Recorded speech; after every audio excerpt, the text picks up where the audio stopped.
দেখতে এলাম ৩৫০ বছরের পুরনো ঢাকার ঐতিহ্যবাহী স্থাপনা মীর জুমলার গেট। ঢাকা বিশ্ববিদ্যালয় এলাকায় দোয়েল চত্বর পেরিয়ে বাংলা একাডেমিতে যেতে চোখে পড়বে হলুদ রঙের মোগল আভিজাত্য নিয়ে দাঁড়িয়ে থাকা এই ক্ষয়িষ্ণু তোরণটি। ঢাকার ৪০০ বছরের সমৃদ্ধ ইতিহাসের সাক্ষ্য বহন করছে ৩৫০ বছরের প্রাচীন এই তোরণ ঢাকা গেট। সড়কের দুই পাশে গেটটির দুইটি অবশিষ্ট অংশ, দুই বিচ্ছিন্ন দেয়ালের মাঝখানে সড়ক বিভাজকে প্রত্যক্ষ সংযোগহীন একটি স্তম্ভ দাঁড়িয়ে রয়েছে। স্থাপনাটির বর্তমান ভগ্নদশা দেখে সাধারণ চোখে কেউ জানতেই পারছে না যে এটি ঐতিহ্যবাহী মীর জুমলার গেট বা ঢাকা গেট। নান্দনিক সৌন্দর্যে গড়া এই স্থাপনাটি সম্পর্কে জানেন না অনেকেই। অযত্ন আর অবহেলায় এটি প্রায় ধ্বংস হয়ে গেছে বলা যায়। জাদুঘরের আর্কাইভ এবং প্রাচীন অ্যালবাম উল্টালে ঢাকা তোরণের যে অবয়ব পরিলক্ষিত হয় তার সঙ্গে এই ঢাকা গেটের অবয়ব এবং আকারের অনেক ফারাক। ইতিহাস ঘেঁটে দেখা যায় মোগল আমলে বুড়িগঙ্গা নদী হয়ে ঢাকায় প্রবেশ করতে ব্যবহার হতো এই তোরণ। তখন এটির নাম ছিল মীর জুমলার গেট। পরে কখনো ময়মনসিংহ গেট, কখনো ঢাকা গেট, কখনো রমনা গেট নামেও পরিচিতি পায় এই স্থাপনাটি। তবে বাংলাদেশ সরকারের গেজেট অনুসারে এই তোরণের নাম দেয়া হয়েছে মীর জুমলার গেট। মোগল আমলে তৎকালীন বাংলার রাজধানী ঢাকাকে মগ দস্যুদের হাত থেকে রক্ষা করতেই ১৬৬৩ সালে ঢাকার উত্তর দিকে এই গেট নির্মাণ করেন বাংলার সুবেদার মীর জুমলা। এশিয়াটিক সোসাইটি থেকে প্রকাশিত ঢাকা কোষে বলা হয়েছে, মীর জুমলা ১৬৬০ থেকে ১৬৬৩ সালের মধ্যে ঢাকার সীমানা চিহ্নিত করতে এবং স্থল পথে শত্রুদের আক্রমণ থেকে ঢাকাকে রক্ষা করতে এই গেট নির্মাণ করেছিলেন। ব্রিটিশ শাসন আমলে তৎকালীন বাংলার ম্যাজিস্ট্রেট চার্লস ডয়েস স্থাপনাটিকে ব্রিটিশ স্থাপত্যকলা অনুসারে পুনরায় নির্মাণ করেন, আর এ কারণেই স্থাপনাটি মোগল শাসনামলের হলেও ইউরোপীয় স্থাপত্য ধারাকে প্রতিনিধিত্ব করে। বর্তমানে সংস্কারের অভাব, অবহেলা, অযত্নে স্থাপনাটি হয়ে পড়েছে জীর্ণ। ইতিমধ্যে অনিন্দ্য সুন্দর স্থাপনাটির চুন সুড়কির আস্তরণ ঝরে গিয়ে এর হতশ্রী রূপ বেরিয়ে এসেছে অনেক জায়গায়। প্রত্নতত্ত্ব অধিদপ্তর এটিকে হেরিটেজ সাইট ঘোষণা করেই তাদের দায় সেরেছে। ঢাকা বিশ্ববিদ্যালয়ও এর রক্ষণাবেক্ষণের দায়িত্ব নিতে নারাজ। বিশ্ববিদ্যালয় কর্তৃপক্ষ বলছে এর দায়িত্ব প্রত্নতত্ত্ব অধিদপ্তরের। বর্তমান সময়ে এখানে চলছে মেট্রো রেল প্রকল্পের কাজ। এই গেটটির যে স্তম্ভটি সড়ক বিভাজকের মাঝখানে দাঁড়িয়ে আছে, ঠিক তার উপর দিয়েই নির্মাণ হচ্ছে রেলপথ। মেট্রো রেল নির্মাণ শেষ হলে এবং রেল চালু হলে ঢাকার ঐতিহাসিক এই স্থাপনাটির কি দশা হবে প্রশ্নটি থেকেই যায়। দর্শক, আমরা এখন মীর জুমলা গেট পেরিয়ে ঢাকা বিশ্ববিদ্যালয়ের ভেতরের দিকে যাওয়ার পথে বাংলা একাডেমির একটু আগে দাঁড়িয়ে এখানটায় আমার পেছনে দেখতে পাচ্ছেন বাজেট দোকান। তো এখানে আমরা এই দোকানের এক ভাইকে দেখতে পাচ্ছি। আমি ভাইয়ের সঙ্গে একটু কথা বলি, দেখি আমি এই গেট সম্পর্কে কিছু জানা যায় কিনা। ভাই আসসালাম। তো আপনি এখানে কত বছর ব্যবসা করছেন? আমি ৬-৭ বছর। আচ্ছা, এই যে আপনার ঠিক সামনে ওই যে একটা স্তম্ভ দেখতে পাচ্ছেন, গেট, হ্যাঁ, এইটা সম্পর্কে আসলে আপনি কি জানেন? এটা সম্পর্কে বেশি আমি ছোট থেকে দেখতেছি কি, ঠিক আছে। আচ্ছা, আমি মনে করেন 30 বছর ধরে দেখতেছি। আমার বয়স 15 বছর, 64 রসুলিয়া 40-50 বছর চলতেছে। আমি 15-16 বছর থেকে ঢাকা, তাই আমি গেটেই এমনি দেখতেছি।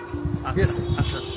তো এর বাইরে মানে এটা তো আপনি জাস্ট দেখছেন, তো এই বিষয়ে আপনার কোনো তথ্য জানা না, আছে? এই বিষয়ে কোনো তথ্য জানা নেই। এটা কারা বানিয়েছিলেন, কেন বানিয়েছিলেন? ব্রিটিশে বানিয়েছিল। আচ্ছা আপনি প্লিজ। আচ্ছা, কথা বলুন। আর এটার বাইরে যেটা আছে এটা ময়মনসিংহ ডিস্ট্রিক্ট ছিল। আচ্ছা এক মিনিট, আমার ক্যামেরার উল্টো পাশে এক ভাই আছেন যিনি কিনা ক্যামেরায় কথা বলতে চাচ্ছেন না। ভাই বেশ কিছু তথ্য বোধ করে জানেন, তো আমরা একটু ভাইয়ের কথাগুলো শুনি। আমি ভাইকে ক্যামেরায় দেখাচ্ছি না, ভাই ক্যামেরায় মুখ দেখাতে ইচ্ছুক নন, তো সেই হিসেবে আমি দোকানের পাশটায় দাঁড়ায় আছি। ভাই আপনি আপনি জি জি। এই যে গেটটা, এটা হচ্ছে ঢাকা গেট। হ্যাঁ এটা আপনার এটা অপোজিটে যে ছিল, এটা ভিতরে ঢাকা, হ্যাঁ, এরপরে ছিল বৃহত্তর ময়মনসিংহ। মানে এই আমি এখন যে পাশটায় দাঁড়িয়েছি এটা ময়মনসিংহ করা হতো। হ্যাঁ। আচ্ছা, আর তার দক্ষিণ পাশে যে অংশটা ওইটা ঢাকা ছিল। আচ্ছা, আর তারপরে তারপরে আর কি তাহলে এই গেটটাকে মানে বানিয়ে কি ওই দুইটাকে একসঙ্গে যুক্ত করার কোনো বিষয় ছিল বা কেন বানিয়েছিল এরকম কিছু? তখন তো আর আমাদের জন্ম হয়নি, হ্যাঁ। মানে যা শুনছি আর কিছু সেটাই বললাম আর কি আচ্ছা, আপনাদের। আপনি কি বলতে পারেন এটি কত সালে বা কখন কে নির্মাণ করেছিলেন এটা? এগুলো বলতে পারবো না। আমার আম্মা যখন ছোট তখন ওই গেট দেখছিল। আপনার আম্মার ছোটবেলায় দেখেছেন? হ্যাঁ, এরই বড় যারা প্রায় 50-60 পাকিস্তান বছর তৈরি হয়েছে। পাকিস্তানের উপরে, মানে ব্রিটিশ শাসন আমলে মনে হয় এটা হয়েছিল। রাইট, ব্রিটিশ শাসনামলে এটা হয়েছিল, পাকিস্তান নয়। ব্রিটিশ শাসন আমলে ব্রিটিশরা যখন বাংলাদেশ তখন এখানে ঢাকা গেট ছিল এখানে, তখন কমলাপুর স্টেশন ছিল গুলিস্তান। গুলিস্তান, জি, যেটি তখনকার এখন- আমলের গেট, হ্যাঁ। ধ্বংসাবশেষ হয়তো কিছু এখন আছে, হ্যাঁ, তখনকার আমলের কথা এটা। আর এমনি আর কোনো তথ্য আপনার জানা আছে? না। আচ্ছা, আপনি এখানে কতদিন আছেন?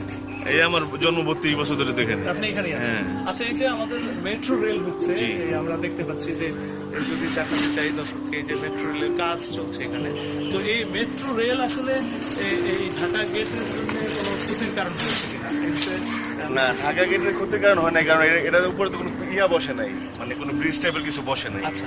3টা পিলার আছে, 3টা পিলার মানে বাঁচাই মেট্রোলটা করা হয়েছে আর কি।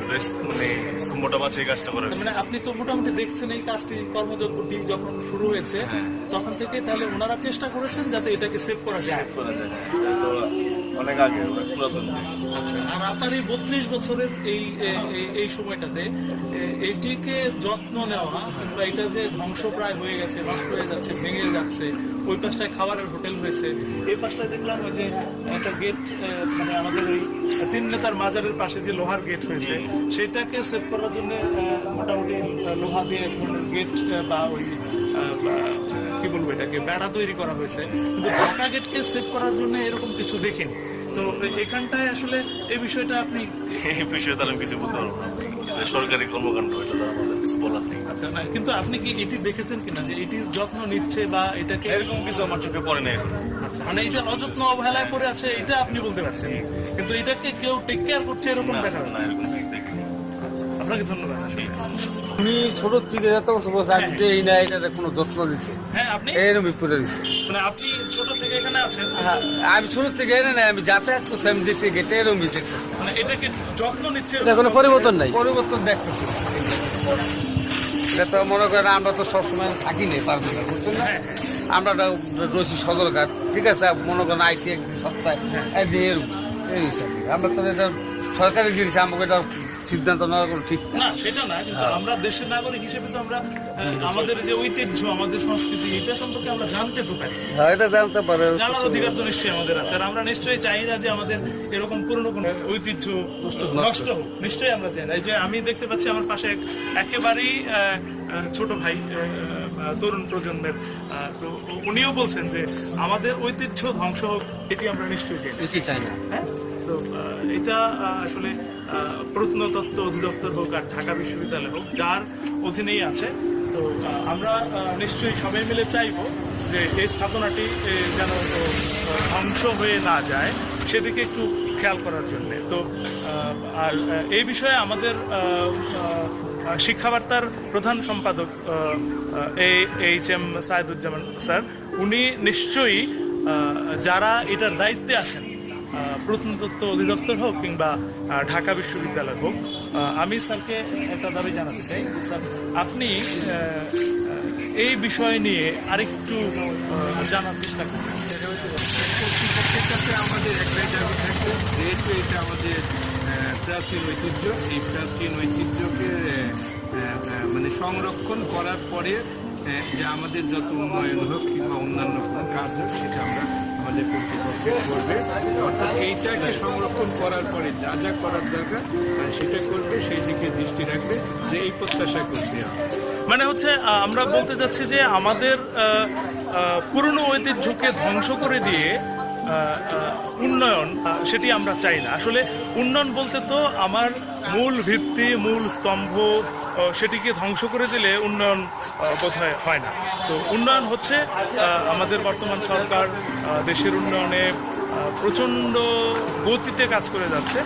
সেই গতিটির সাথে সাথে আমরা চাইব যে আমাদের এই পুরনো ঐতিহ্য, আমাদের সংস্কৃতির ধারক বাহক যে জিনিসগুলো আছে সেগুলোর দিকে নিশ্চয়ই সরকার বাহাদুর মনোযোগ দিবেন। তবে এখানে এসে যেটি জানতে পারলাম যে আমাদের সরকার বাহাদুর কিন্তু আমাদের এই পূর্ণ ঐতিহ্য রক্ষা করতে বদ্ধপরিকর, এবং এই মেট্রো রেল স্থাপন করতে গিয়েও তারা কিন্তু এই ঢাকা গেট, জুমলা গেট কিংবা রমনা গেট বলে আমরা যেটাকে জেনেছি সেটি যেন ধ্বংস না হয় তার জন্যে কিন্তু এই মেট্রো রেলের প্রকল্পটিকে একটু দূরে সরিয়ে নেওয়া হয়েছে। যেখানে এর একটি খুঁটি হওয়ার কথা ছিল সেটাকে এখান থেকে প্রায় 100-200 গজ দূরে সরিয়ে নিয়ে কাজটি করা হয়েছে যাতে করে এটি ধ্বংস না হয়। তারপরেও আমাদের দাবি থাকবে, যেহেতু এটি মেট্রো রেল প্রকল্পের ঠিক নিচের অংশে পড়ে যাচ্ছে, যখন রেল চলাচল শুরু হবে তখন যেন এটি তার নিজস্বতা বজায় রেখে দাঁড়িয়ে থাকতে পারে এবং এর রক্ষণাবেক্ষণ যেন সঠিকভাবে হয় সেটি আমরা নিশ্চয়ই কামনা করি। ধন্যবাদ।